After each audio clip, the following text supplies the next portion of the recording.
Good morning everyone! This time we'll be going over another component of some of Terraria's most legendary swords. I know it's slow going, but stick with me and we'll get there eventually. Today we're going to be talking about the Firey Greatsword. The Firey Greatsword, without any exaggeration, is quite literally a giant flaming sword forged of molten magma dug from the pits of hell itself. More accurately, it's a blade produced from obsidian and hellstone, which can inflict the on fire status onto opponents, and has a considerable reach when compared to its contemporaries.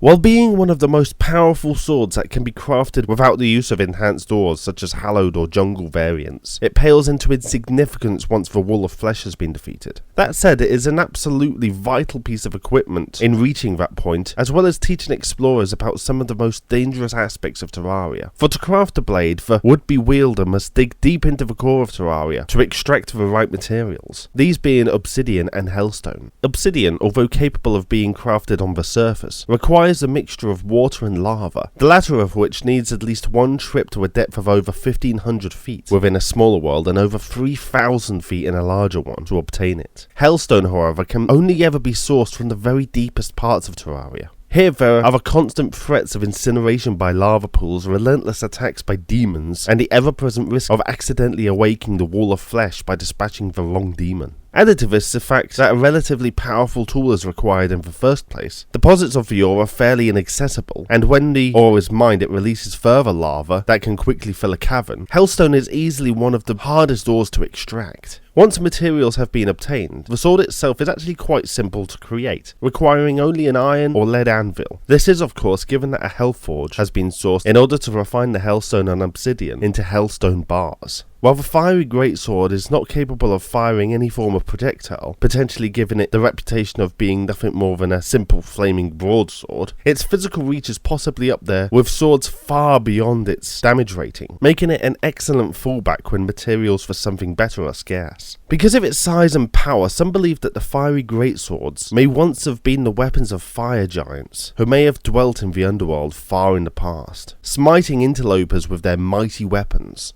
Considering that there is little to no evidence of fire giants ever existing, despite the insistence of those who consider the ice golems to be an indirect indication for them, this theory, like so many others, must be relegated to the realm of speculation.